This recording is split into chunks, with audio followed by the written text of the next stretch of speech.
Good evening, ladies and gentlemen, boys and girls. Welcome to this nth episode of Being Social in our channel CSMS India. And we have a special guest who is traveling and whom I have literally forced upon him this interview, and nice of him he agreed.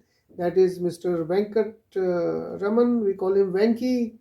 His full name he'll tell later. I have forgotten. So we met long back. I'm meeting after 47 years, and he looks the same. And but a lot of gray matters he has accumulated in his hairline and in the brains.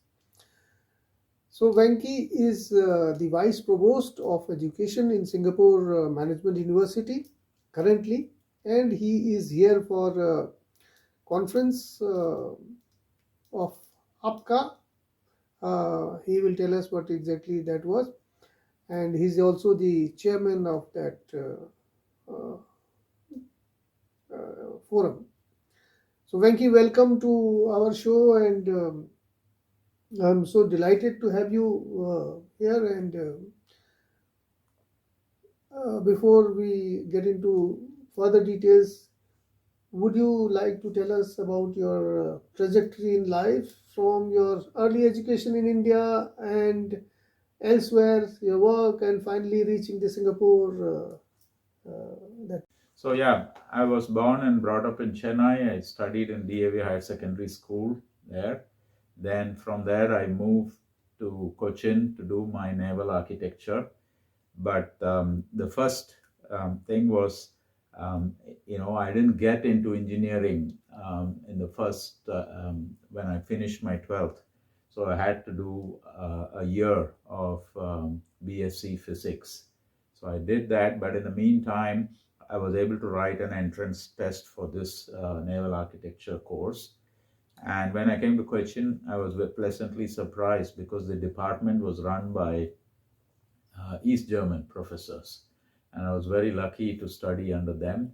And even in those days, in my department, the graduation requirement, we had to do internship every year. So the 4 years I was there, I had to go to different shipyards in different parts of India. And that was very useful because I went to different states and I learned a lot. So I feel within India, first people should move from one state to the other state to understand each other. Then subsequently after that, I did my, I moved to UK to do my PhD. I was interested in those days expert systems and how that can be used in the offshore marine technology industry. So I went to Strathclyde University, and the thing was, before that, though I've lived in hostels in Cochin, in India, the hostels, you get food. So there is nothing you need to learn, right? So the first thing is I arrive in Glasgow, and I was very lucky that Pant Ji was there with me in the same, each of us had a room and we had a common kitchen so I was there. There was another person from Hong Kong. There was two Englishmen who also were living there, and then Panji. So we were all living together, and that experience I think was fantastic because I didn't even know how to make coffee or tea, and I think you taught me a lot, and to make especially the chapati and the chana masala with your cooker, which then you gave me when you left, and for many years I used it, and I learned a lot from you in terms of North Indian food, and it was very, very good. So I think that's what I'm trying to say. It's like we should learn from each other. And then I continued. I finished my PhD, and it so happened that before even finishing my PhD, I got a very good job at British Gas as a technical safety engineer, and my salary was pretty good, the first opening salary. But unfortunately, fate had other kind of pathways for me, I guess. the British Gas couldn't get a work permit for me to work in UK. And I was stuck because I hadn't finished my PhD. They had taken my passport to apply for the work permit. My student visa had expired. So then I had to seek my university's help, and then they managed to extend my visa until I completed my PhD. But then what happened is during that period, I was able to get a job as a research engineer in another university in Glasgow, in the School of Computing. And so that's how I moved into education. And then from a research engineer, I moved as a lecturer at another university in Edinburgh. And subsequently from there, I moved as a senior lecturer to another university down south in London. And during the dot-com boom, I wanted to make more money. So I left the university, joined industry, and I worked for a company for a year and a half, but it involved a lot of travel in Europe, and almost every week I was away for 4 or 5 days, and my office was more or less Heathrow Airport. I had to go there and from there fly somewhere. Then after that, when I had a family and everything, then it wasn't making sense to keep doing this travel. Then I moved to Singapore, where I worked at National University of Singapore for 3 years. And then from there, I moved to Singapore Management University at the School of Computing and Information Systems. And then I had this experience of, research as well as working in industry. And that's how I found that in SMU, we kind of focus on application practice of knowledge.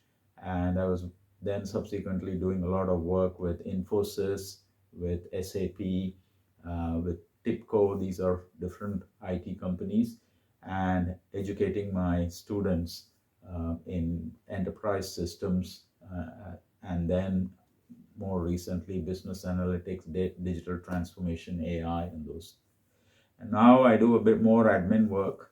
I'm in charge of my university's undergraduate, postgraduate, and lifelong learning programs.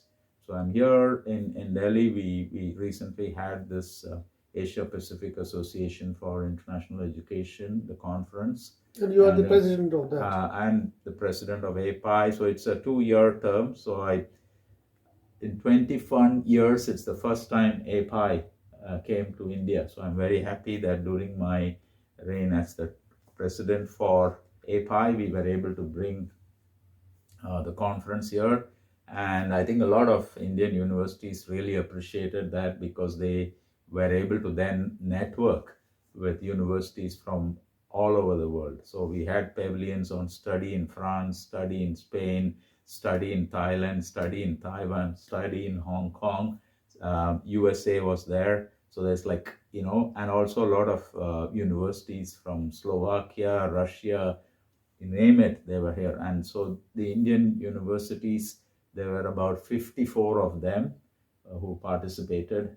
And the whole idea is these universities, in these conferences, their international office is present, and they look at how their universities can collaborate with foreign universities. But one of the things I was telling the Indian universities is, within India, we need to first ensure we have a nationalization where students from one state go and study in another state, at least for a term, or visit and stay for a month in another university. So that way we will all have a common understanding of India, and also being able to appreciate the differences between each of us, whether it's in terms of religion, language, food, culture. But at the same time, it's so that it's so rich that it's like a Europe. India is like a Europe, where you travel for 200 miles, the language changes, the food changes, right? And so I think it's very important for us to have that one India mindset. So it's been a long journey. So, I spent 14 years in UK, and then now 23 years in Singapore. So that's where I am. Venky, career. you made a very important comment about interstate mobility of students. I see a lot of high-end schools in Delhi and elsewhere in India.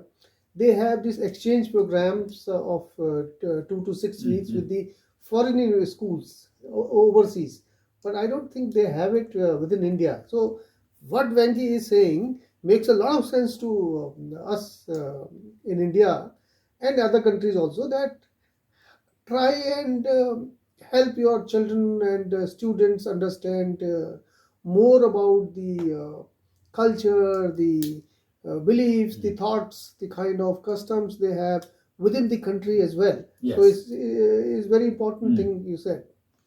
Venky, another thing I wanted to ask you was during this your APAC conference, you had distinguished speakers like Kailash Satyarthi, the Nobel laureate, and you were mentioning to me about his comments that developing passion amongst the students.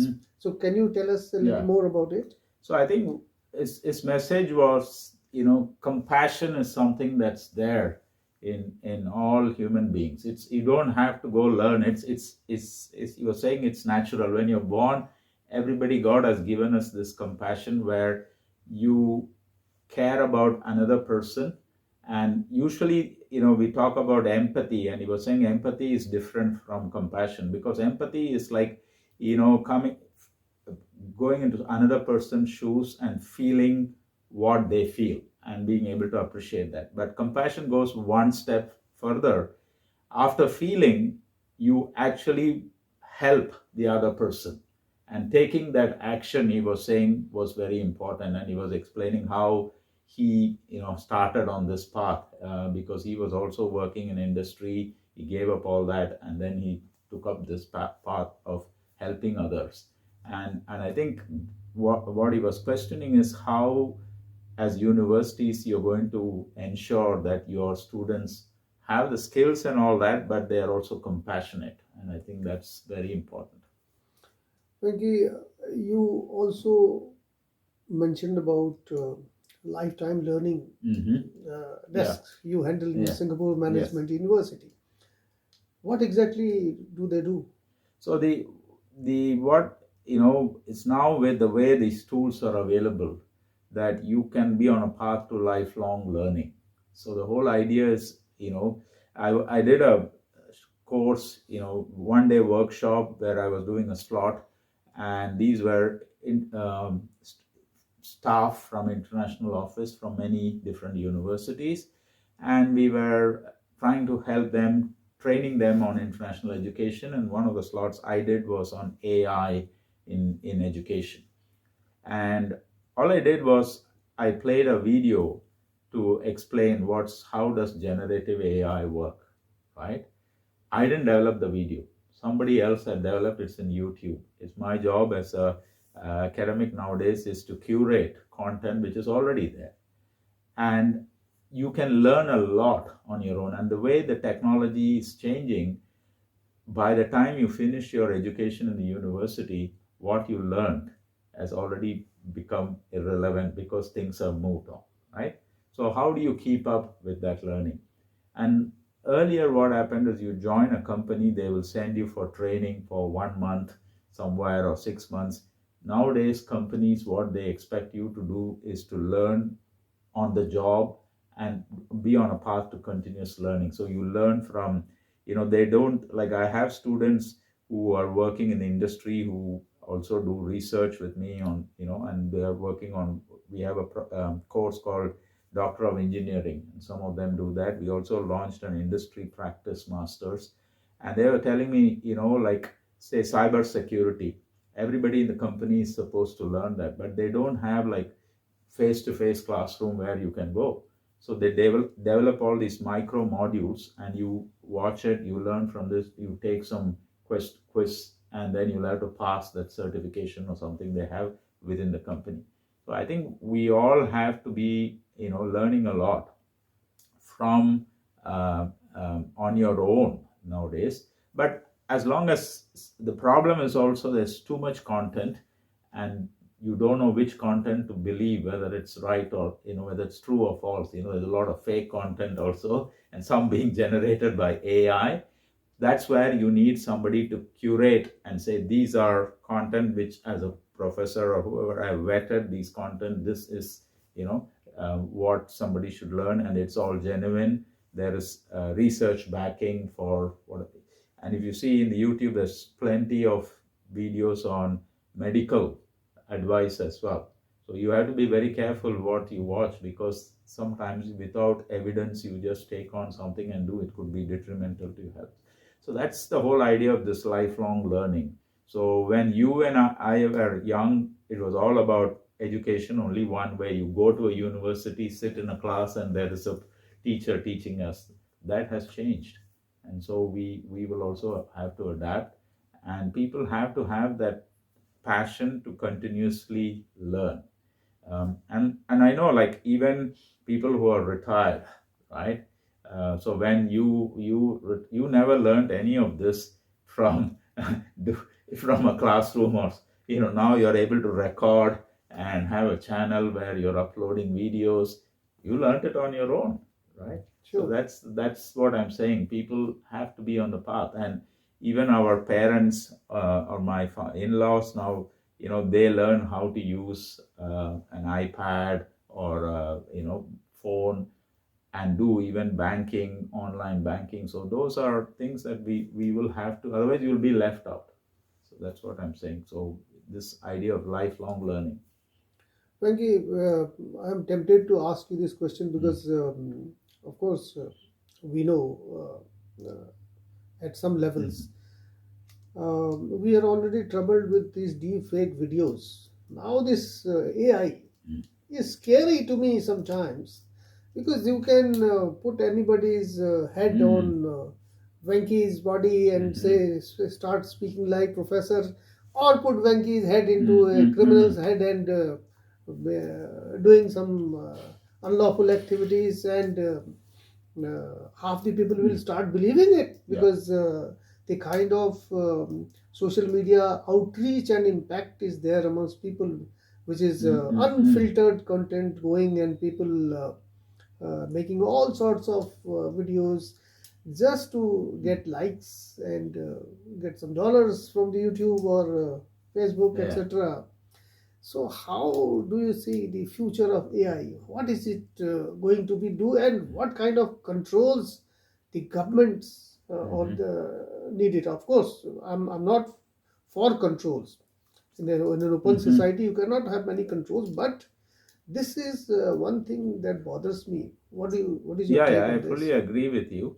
So that's the reason now many countries are asking these, social media companies to vet content, remove content which is AI generated, so on and so forth. But the problem is, even for them, it's not that easy to do it, because the number of content that's getting generated, and how do you remove it? So they are trying to fight AI with AI. So it's not but I think ultimately I would say, as consumers, we need to be careful. And one is, I would say, first, you shouldn't be using your phone all the time.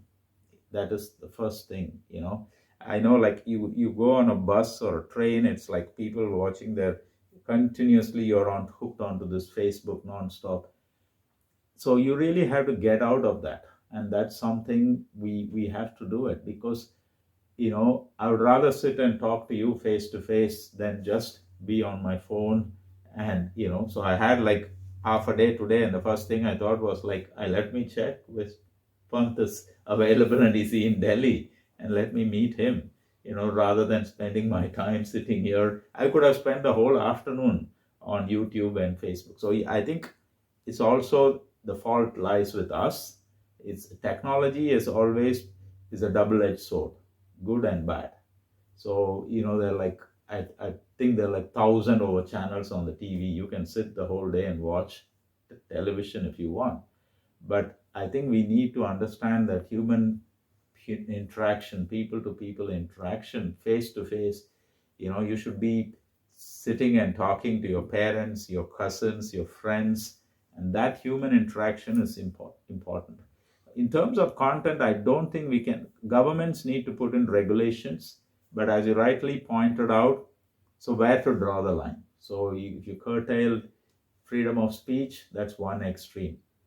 If you let anything happen, that's another extreme. So how do you get that balance? So many governments are struggling, and in Singapore is also advanced society, but there's a lot of issues with, like there have been instances where they've taken the prime minister's and use that audio, change what the audio is all about, and trying to sell investment products. And so the other issue is also a lot of people are getting scammed. No longer it's a pickpocket. Now it's scamming through sending you emails, asking you to click on a link. So that's where I think you also have to learn and keep up with these technologies so that you are not affected.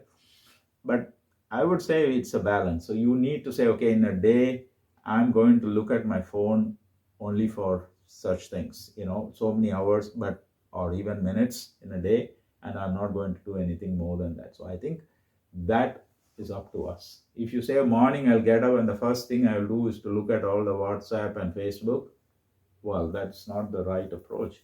And it has helped us. Like you and I connected. I just came here. I got I sent you a message. You sent me back your WhatsApp number, and we connected. It helps. I can sit here and say, okay, which is the nearest restaurant where I can get vegetarian food? I can find it. So technology is helpful, but we also it can also cause issues. So we need to take the responsibility and not technology control us. You are the master. You need to control the technology. Venky, we are meeting after 47 years, and a lot of things have changed around the world during this time. When we are talking about these aberrations in the society, one of the things, I guess, is that because of the alienation of people, particularly the youth and the middle-aged people, from moral science and moral education. What do you think about it? I think what I feel is, I remember in my university school in DAV, when I studied, we had a moral science course, which was like, the teacher used to sit under the tree and teach us. So I think that is important. That's why, going back to what Satyarthi ji was saying, that you need to have this compassion and, bring it out. And how do you get young minds be aware of that? And it's also, there's a lot of research that they have proven that you are more happy if you contribute rather than you take. Giving to others, helping others, it makes you happy. That's the proof.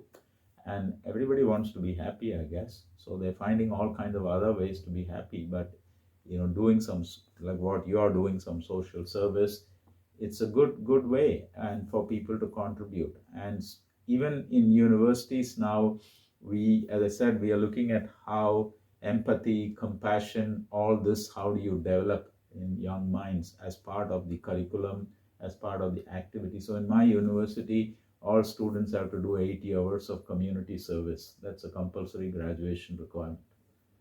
Without that, they cannot graduate. And I also understand from the API conference, many universities are emphasizing more of that, and that's good.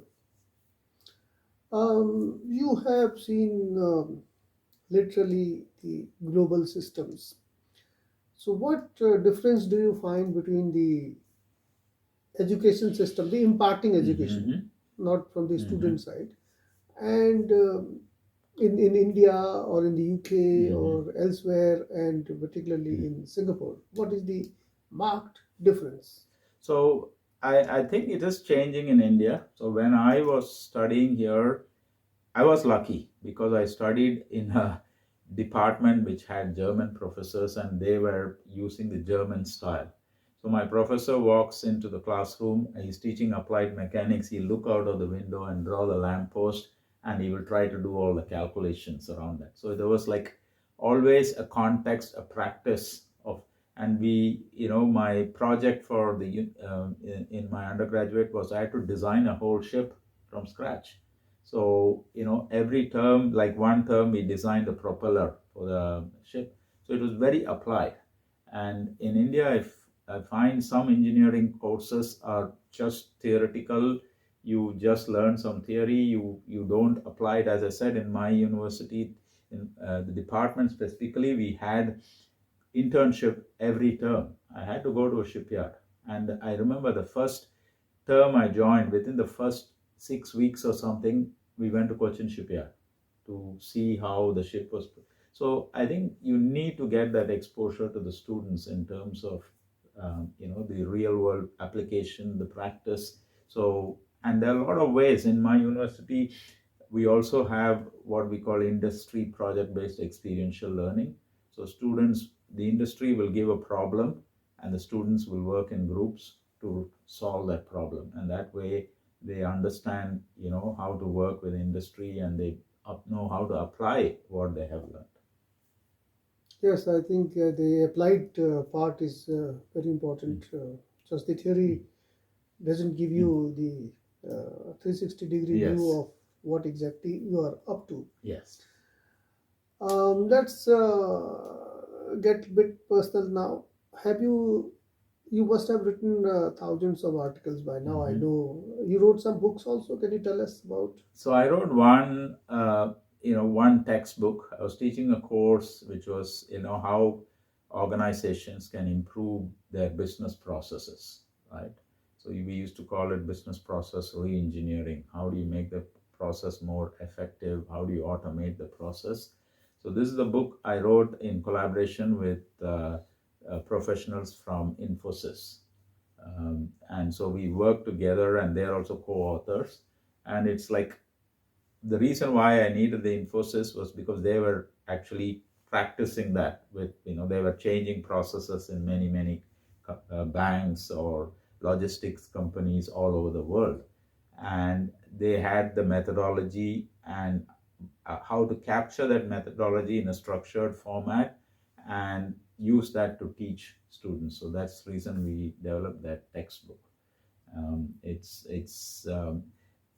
That has evolved over the years. I don't teach the course anymore, but still some of the essence of that is still there. We still have a course which is business process analysis and solutioning, which the students do in my university in SMU, and the methodology is still based on what we did then. And of course we adapt now with business analytics, Internet of Things, all these new technologies, AI becoming. So how still the processes adapt to all these new technologies.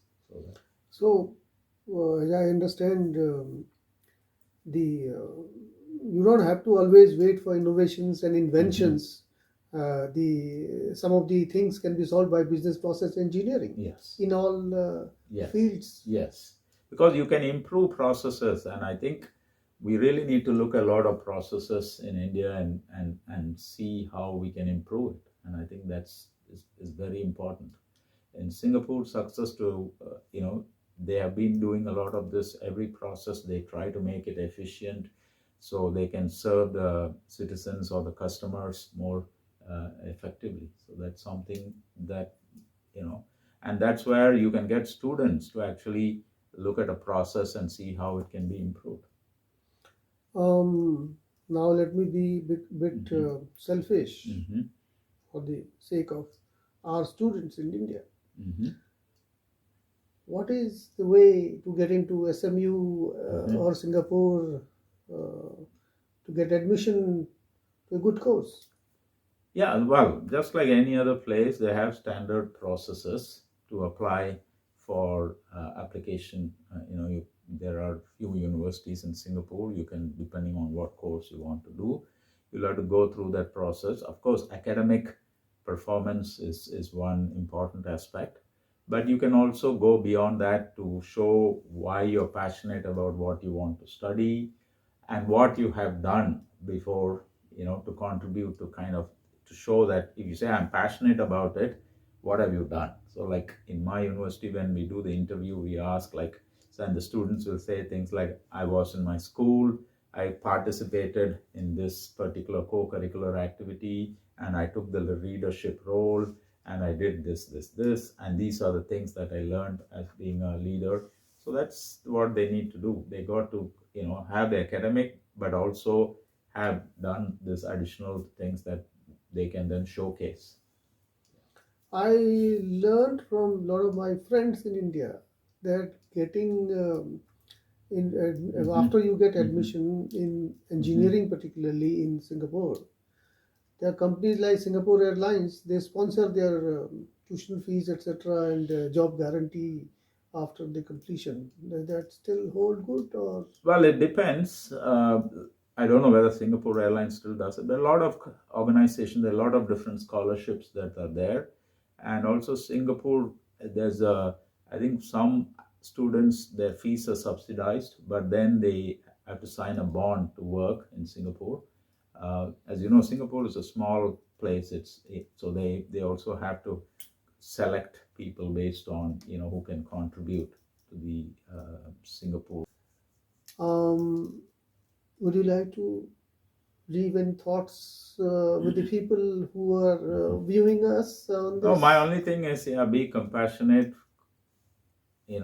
always be passionate about learning new things, understand other people's cultures, be open-minded so that you can interact with more people and learn a lot.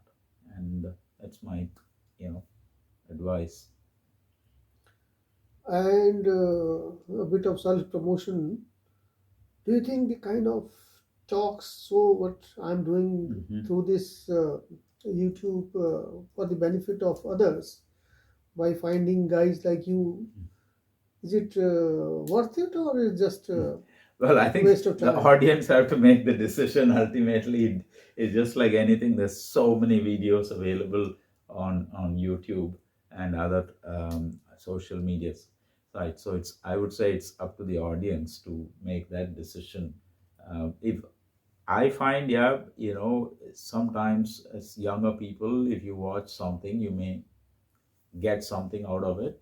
But as I said earlier, also you have to balance with, like, you're not spending all your time watching these videos, because there's plenty of this available. So it's a balance. And yeah, but guys, for maintaining balance, sometimes you have to take it in totality. So whatever Venky is saying, you must watch it more and more. And because nowadays you don't get to know the kind of fusion of old and the new. It doesn't come. Look at him. He has traveled all over the world all over. Still, how humble and personality with humility and simplicity he maintains. So I think those are also important things thanks for those comments. People to learn. I don't know whether that's entirely true, but yes. Venky, thank you very much for agreeing to have this talk without any notice. Okay. And there, guys, there's a problem of a bit of problem of light, because the hotel room doesn't have enough light. So the shortage of light has been, I guess, covered by the enlightening conversation and comments of Venky. And can you? I forgot to ask you. Can you now tell us your full name?